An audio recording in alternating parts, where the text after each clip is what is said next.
everyone. In today's video, we explore the historic home of Jacob Rosenberger, which was built sometime around 1808. His farm encompassed some 210 acres and included at least 4 good working springs.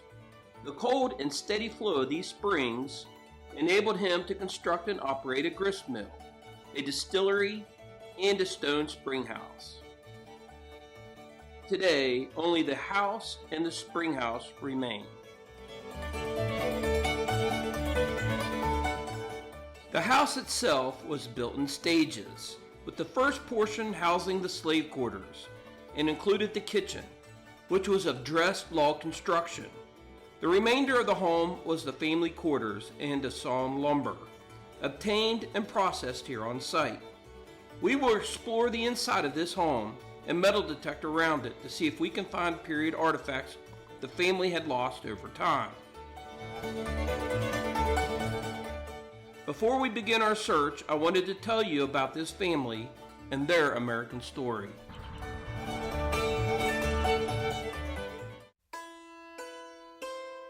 Jacob's father Erasmus immigrated into the United States in 1749 after fleeing Rotterdam, Germany, and from a region considered the poor of Palatine. His family was part of an immigration wave of some 13,000 Germans fleeing the war-torn region of Palatine, who fled into Britain. The British government was overrun by these immigrants, and a great many were put on ships headed for the British colony in America, where Erasmus landed in today's Philadelphia.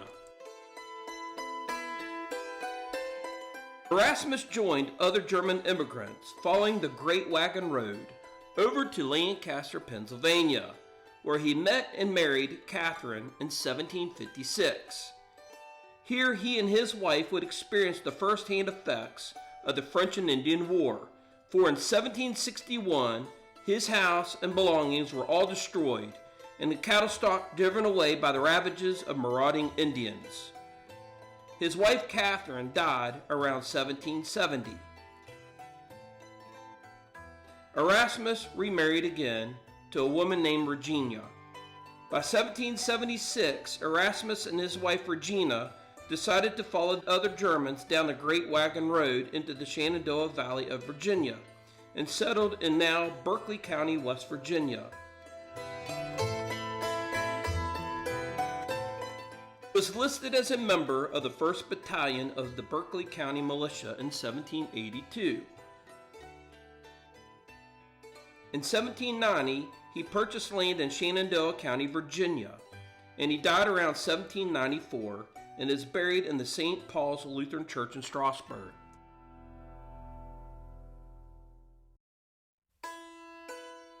Jacob was born in 1777 when the family lived in Berkeley County and was one of 12 children, and then moved with his parents to Shenandoah County, Virginia in 1790. He would go on to marry Elizabeth Brubeck in August of 1799 and purchase 210 acres of land in today's Frederick County, Virginia. He lived out his life here on the farm with his wife Elizabeth and their 4 children, and is buried at the St. John's Lutheran Church in Hayfield, Virginia. The farm is still in the family, and it is here where his life ended our journey begins. Stay tuned. Hello you guys, welcome to this episode of the Appalachian History Detectives. We're on site. This may be a multi-video episode because there's lots of things here I want to cover. One is this old building right here. We will go in there where we can.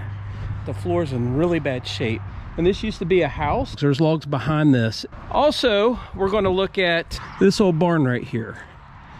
Now the landowner is wanting to shore up this old barn structurally. I'm going to look at it for her. I'm an architect. She wants me to look at it, what things need to take place so this building does not fall in or fall down any further. There's a bend in the 2x4. Now that's a nominal 2x4. That's rough cut. So it's an actual 2x4. It's not dressed lumber is what I mean. And it's bowing down because there's a considerable amount of weight on it. I don't want to spend a whole lot of time yet on this building, but she wants to know what she can do to fix and clean up this old place. Probably a big part of it will be getting all this stuff out of here. I'm going to take you to something else that's really cool about this old place. There's a spring house I want to show you guys down here that's just gorgeous. This is what I would classify as German construction. Let's go down and take a look at that. I don't know if you could see the chisel marks on there. How they dressed that. It was very common to put an upside down horseshoe there to capture all the good luck. This is awesome.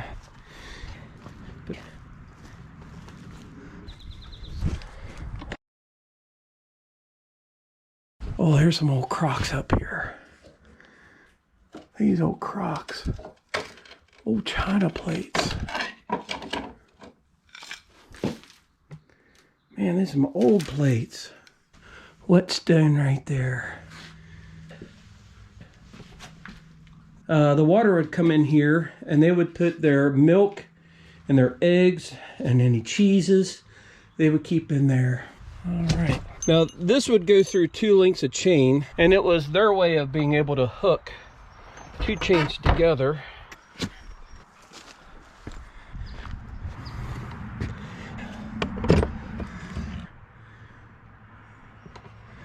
What a cool place. It's awesome seeing this old stuff.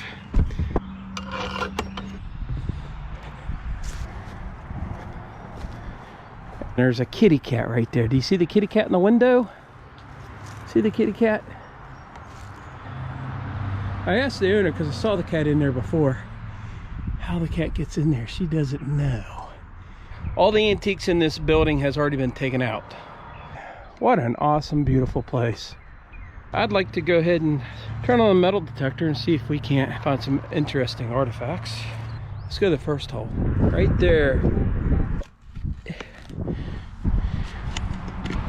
This is my first artifact out of the ground, and it is a very heavy piece of iron, and it looks like it's been in a fire.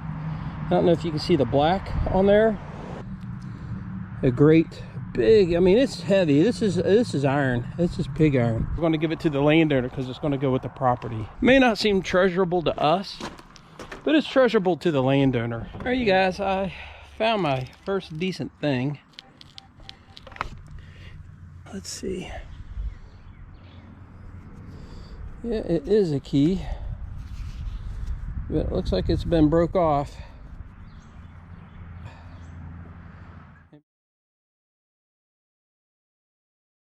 I had a scratchy hit. It wasn't a very good hit. I have not looked at it. That's high.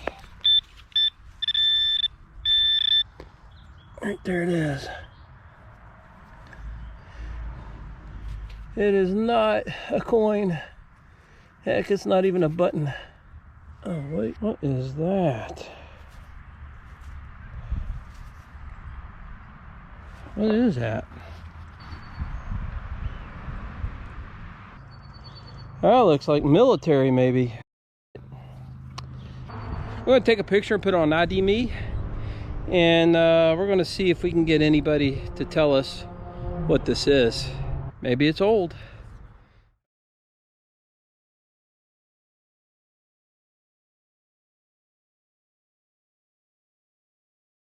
All right, guys, I just popped this out of the ground, and I thought it was just a cinch ring, but when I flipped it over, it's actually got a design, and it's got this up there. But it is fancy, and it's got a purpose to it, and it's got a design on there, and it rang up real good.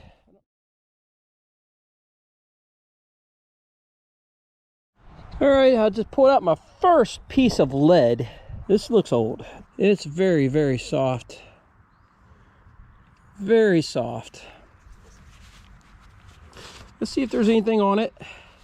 I don't think so.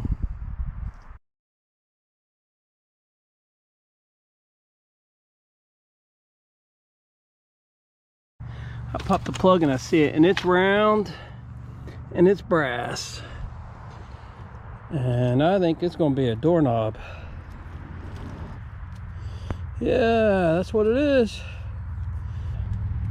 And it has a square insert right there. Now that is old. That's a good find right there. Beautiful brass. That could date right to that house right there. All right. I like that. All right, you guys. I think I found a buckle.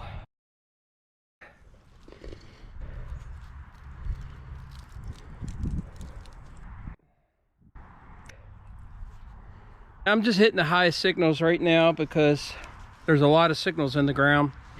All right, you guys, I found something pretty good. It was a very deep, deep hole, and I'll let you hear it. 22, 23. Do you see what it is? It is a crotal bell. Some call them jingle bells, some call them crotal bells. It's white metal.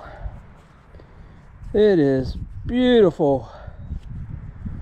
Oh, wow. And we're right off the house here, right off the front door. The horses are right here, and they dropped this. We'll clean that out. I bet there's a little ringer in there. That is awesome. Just beautiful. It is a number 24. Number 24. That's awesome.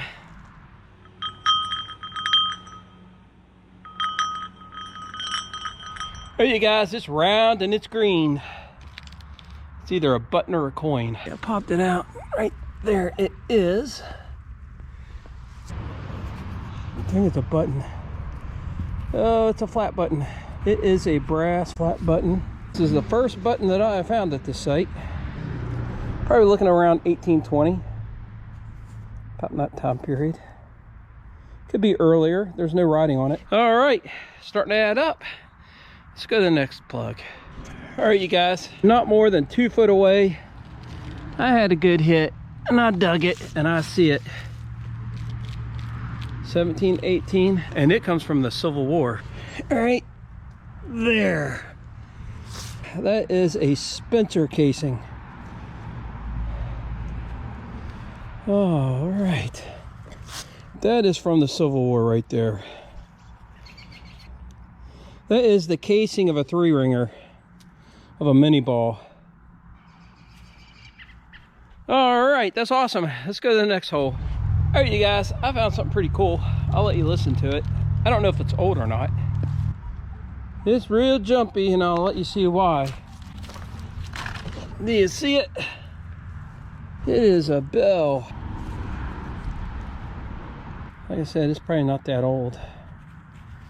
It'd be a Christmas bell for all I know, but I just found the crotal bell right there. But that's pretty cool. We'll add that to our bell collection. All right. I talked to the landowner a little bit ago, and she does not have the key to this old building. There's a deadlock here, and I just dug a key. It was actually quite deep. And I wonder if this is the key.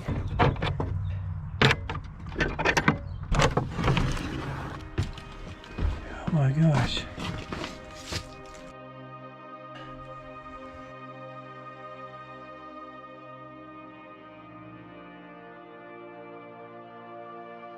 Here's an old wash tub.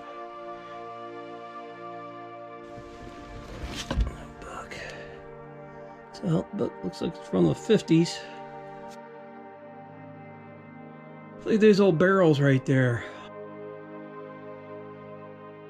There's some old harnesses right there. Look at that old saddle. We dig these up. A stirrup up there. You see that? Some old chairs.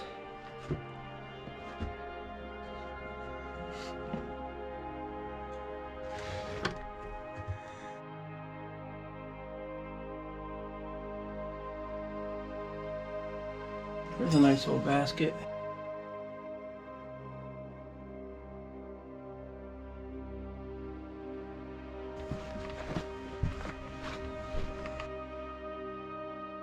I mean, it's just a gorgeous piece of old property right here.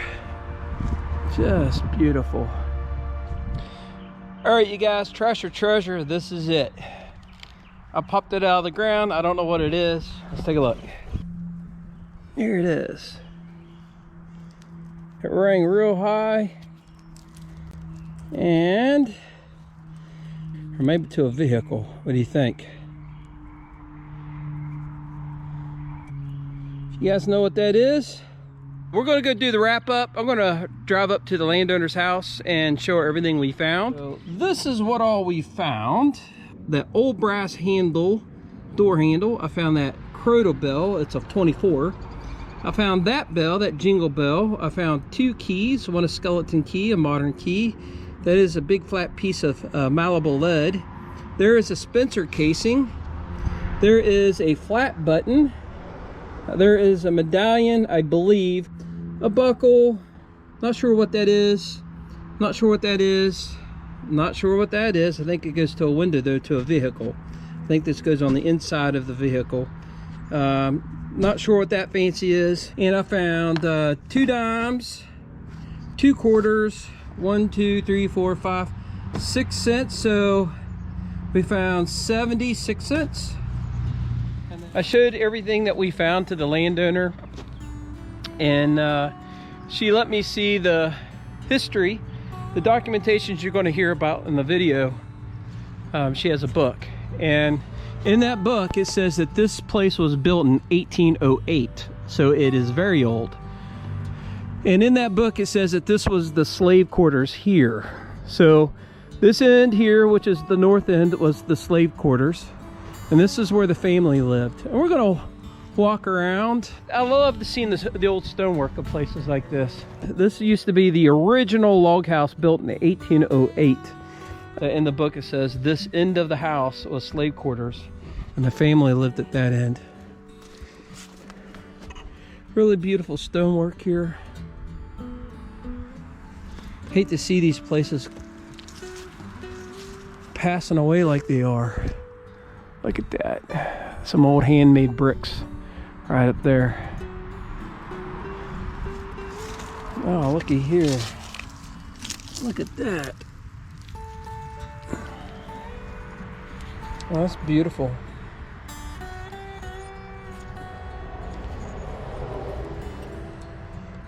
Piece of china.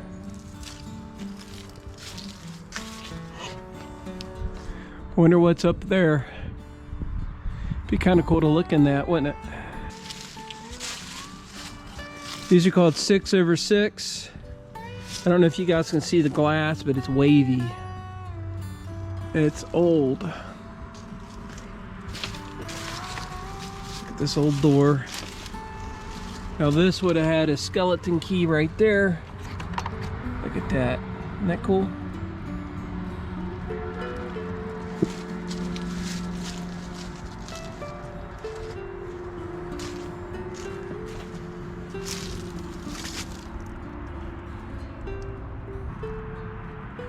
The last thing is, she said that there used to be a distillery that sat here, and they made whiskey here, corn whiskey here, and they tore it down.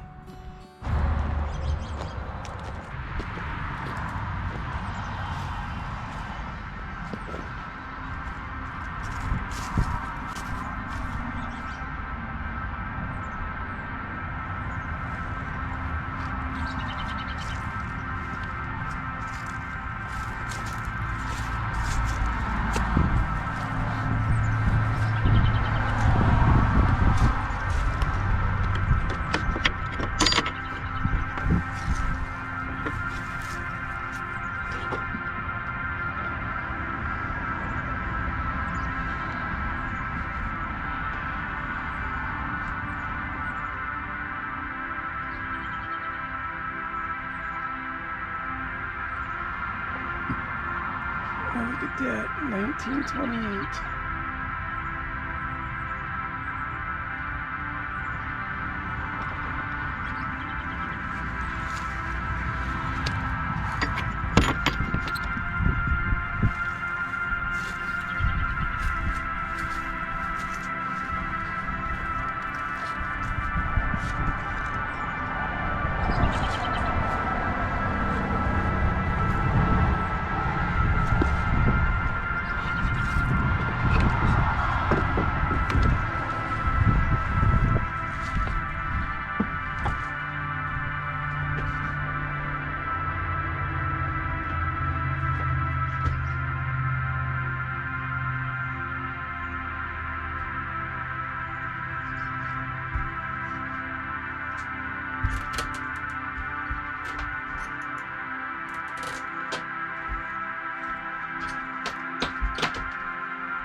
It's a yoke.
All right, you guys, I hope you enjoyed this episode. Please hit like, share, and subscribe. We'll catch you on the next one. Take care and God bless.